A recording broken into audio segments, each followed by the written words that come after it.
Hello everyone, welcome back to my channel. I hope आप सभी लोग अच्छे होंगे। आज इस वीडियो में हम HPSSC द्वारा पूछे गए प्रीवियस ईयर के कंप्यूटर्स के क्वेश्चंस डिस्कस करेंगे जो आपके आने वाले एग्ज़ाम्स के लिए इम्पॉर्टेंट होंगे।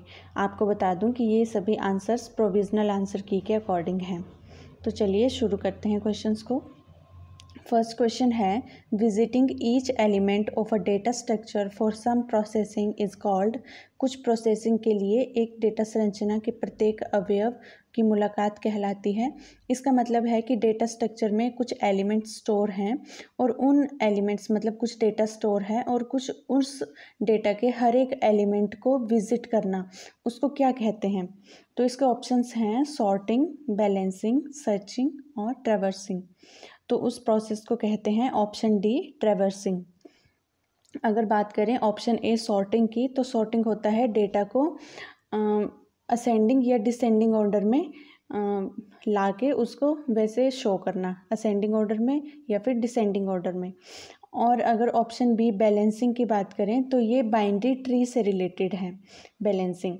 और अगर ऑप्शन सी सर्चिंग की बात करें तो इसका मतलब होता है किसी डेटा को फाइंड करना, सर्च करना। ठीक है, नेक्स्ट क्वेश्चन करते हैं। विच of the following is a linear data structure. इनमें से कौन सी एक रेखीय डेटा संरचना है। लीनियर डेटा स्ट्रक्चर की बात करें तो इसका राइट आंसर होगा ऑप्शन डी क्यू। और ये जो बाकी ऑप्शन है ट्री, हीप और ग्राफ, ये सभी हैं non linear data structure. Next question है, which of the following term is not associated with the tree data structure. इनमें से कौन से पद ट्री डेटा संरचना से संबंधित नहीं है। तो इसका राइट आंसर होगा ऑप्शन सी फ्लावर। ट्री जो डेटा स्ट्रक्चर होता है उसमें फ्लावर कोई भी चीज़ नहीं होती है, उसमें हाइट होती है ट्री की, ट्री का रूट होता है और लीफ होता है। तो इसका राइट आंसर होगा option C flower. Next question है, in which data structure each node has the following structure. किस डेटा संरचना में प्रत्येक नोड में निम्न संरचना होती है। तो ये एक डेटा स्ट्रक्चर का आपको स्ट्रक्चर दिया गया है, तो ये पूछा गया है कि ये कौन सा टाइप का डेटा स्ट्रक्चर है। तो इसका राइट आंसर होगा ऑप्शन डी लिंक लिस्ट। ये लिंक लिस्ट का डेटा स्ट्रक्चर है, यानी लिंक लिस्ट को इस तरह से, ये जो दिया गया है टाइप टेक्स्ट स्ट्रक्ट नोड, इस तरह से लिंक लिस्ट को डिफाइन किया जाता है। ये एक सिंटेक्स है लिंक लिस्ट को डिफाइन करने का। नेक्स्ट क्वेश्चन है, how many children does a leaf node of a binary tree have. एक बाइनरी ट्री के लीफ नोड में कितने चिल्ड्रन होंगे। तो इसका राइट आंसर होगा ऑप्शन ए नन, इनमें से कोई नहीं।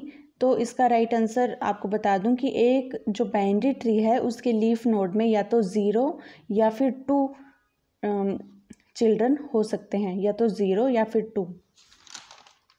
नेक्स्ट क्वेश्चन है, which of the following is an invalid URL। इनमें से कौन सा एक अमान्य URL है। तो इसका राइट आंसर होगा ऑप्शन बी www.http://mysite.com। तो इसमें ये इनवैलिड किस लिए होगा, क्योंकि इसमें www और http दोनों साथ में दिए हुए हैं। तो या तो हम mysite.com लिखेंगे या फिर http करके आगे वेबसाइट का नाम लिखेंगे। नेक्स्ट क्वेश्चन है, what is the HTML tag to insert a line break in an HTML document. एक HTML दस्तावेज में लाइन ब्रेक दाखिल करने के लिए HTML टैग है, यानी हम HTML में कुछ पैराग्राफ लिख रहे हैं और उसके बीच में हमें उस पैराग्राफ में उसको फिनिश करके नेक्स्ट लाइन से शुरू करना है, लाइन को ब्रेक करना है, तो कौन सा टैग यूज़ करेंगे। तो इसका राइट आंसर है ऑप्शन ए BR टैग। अगर बात करें नेक्स्ट ऑप्शन बी की UL टैग की, तो ये होता है अनऑर्डर्ड लिस्ट के लिए, अनऑर्डर्ड लिस्ट के लिए UL टैग। और ऑप्शन सी की बात करें बी, तो ये होता है टेक्स्ट को बोल्ड कलर में दिखाने के लिए, बोल्ड के लिए। और अगर ऑप्शन डी की बात करें LI, तो ये होता है किसी भी आइटम में लिस्ट को शो करने के लिए। ठीक है, किसी भी आइटम को लिस्ट में शो करने के लिए यूज़ होता है LI टैग। नेक्स्ट क्वेश्चन करते हैं, Which of the following language is used to describe the style of HTML element in the web page? एक वेब पेज में HTML अवयवों की स्टाइल का वर्णन करने के लिए इनमें से किस भाषा का प्रयोग होता है? तो इसका राइट आंसर है ऑप्शन बी CSS। CSS का यूज होता है CSS यानी cascading style sheet. Next question है Which attribute of HTML a tag is used to specify the URL of the hyperlink? Hyperlink के URL के विवरण के लिए HTML a टैग का कौन सा एट्रीब्यूट प्रयुक्त होता है? तो इसका राइट आंसर होगा option A href tag use होगा। नेक्स्ट क्वेश्चन है how will you merge two adjacent cells of a table row in HTML में एक टेबल की पंक्ति के संलग्न दो सेलों को मर्ज कैसे करेंगे? तो इसका राइट आंसर होगा option D using call span attribute. Call span attribute से दो जो सेल्स होते हैं उसके टेबल की दो रोज़ को मर्ज किया जा सकता है। एडजेसेंट सेल्स के टेबल की रोज़ को मर्ज किया जा सकता है। और अगर बात करें ऑप्शन ए की रो स्पैन, तो इससे टू एडजेसेंट कॉलम को मर्ज किया जाता है रो स्पैन से। अगर ऑप्शन बी की बात करें सेल स्पेसिंग, तो इससे क्या होता है, ये ऑप्शन यूज़ होता है जो टेबल सेल्स के बीच में स्पेस, जो दो टेबल के दो सेल्स हैं तो उनके बीच में कितना स्पेस रखा जाएगा उसके लिए यूज़ होता है सेल स्पेसिंग। अगर ऑप्शन सी सेल पैडिंग की बात करें तो ये यूज़ होता है to specify the space between cell content and cell wall. मतलब हमने किसी सेल में कुछ लिखा हुआ है तो उसके कंटेंट जो हमने लिखा है और जो सेल वॉल है उसके बीच में कितना स्पेस रखा जाएगा उसके लिए यूज़ होता है सेल पैडिंग।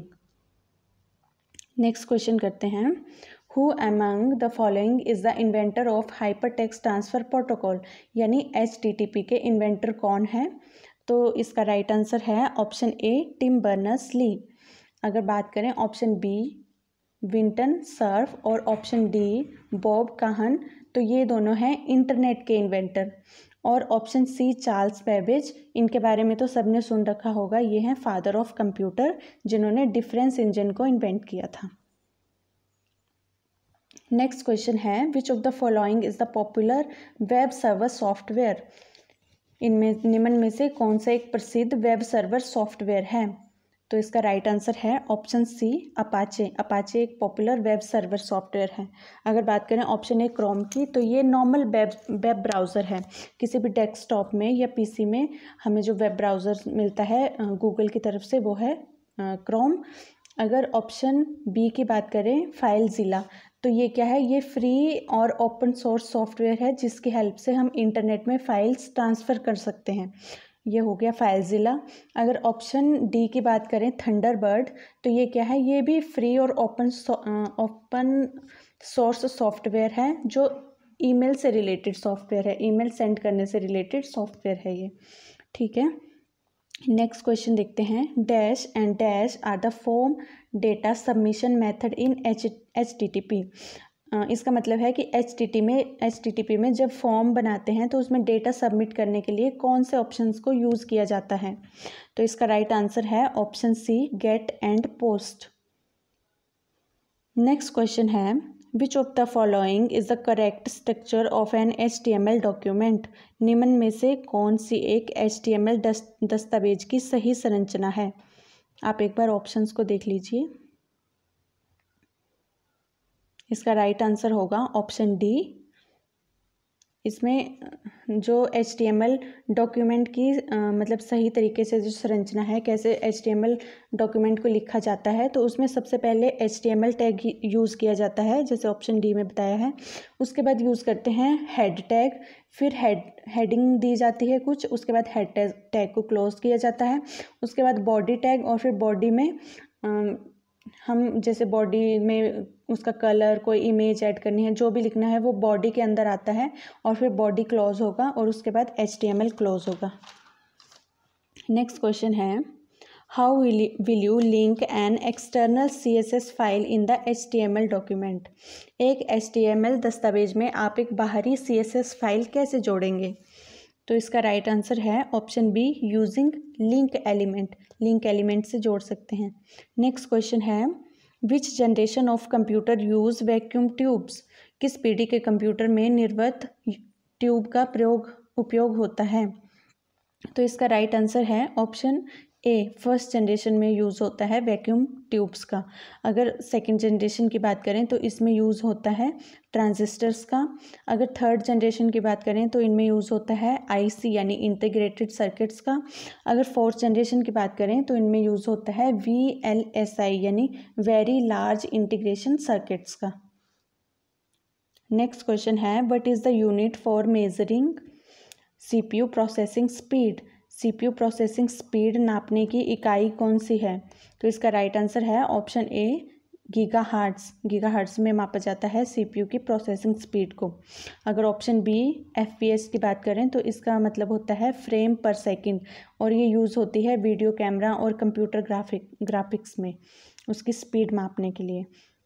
अगर ऑप्शन सी, डीपीआई की बात करें तो इसका मतलब है डॉट पर इंच, और ये प्रिंटर की प्रिंटिंग स्पीड को मापने की इकाई है।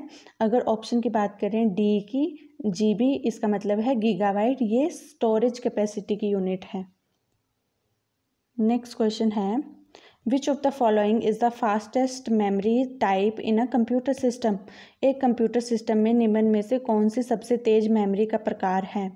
तो इसका राइट आंसर होगा ऑप्शन ए, कैश मेमोरी। कैश मेमोरी सबसे फास्ट मेमोरी होती है और इसमें फ्रीक्वेंट सर्चेस इसमें स्टोर होती हैं। जैसे कैश हमारे ब्राउज़र भी हम यूज़ करते हैं तो उसमें भी कैश मेमोरी होती है। तो हमने ब्राउज़र में जो फ्रीक्वेंट सर्च करते हैं उससे रिलेटेड जो डेटा होता है वो कैश मेमोरी में स्टोर हो जाता है। नेक्स्ट क्वेश्चन है, which in a computer provide the facility to the user to change the priority of booting options in the computer system?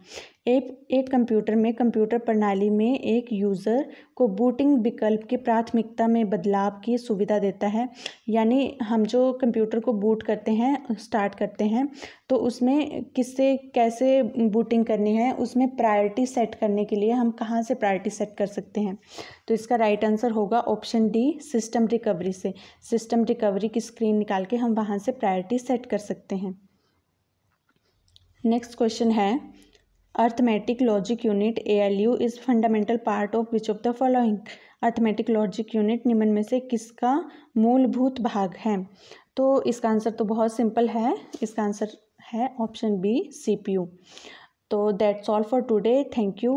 I hope आपको ये वीडियो पसंद आई होगी, और अगर आपको ये वीडियो हेल्पफुल लगे तो चैनल को लाइक और सब्सक्राइब करें। Thank you.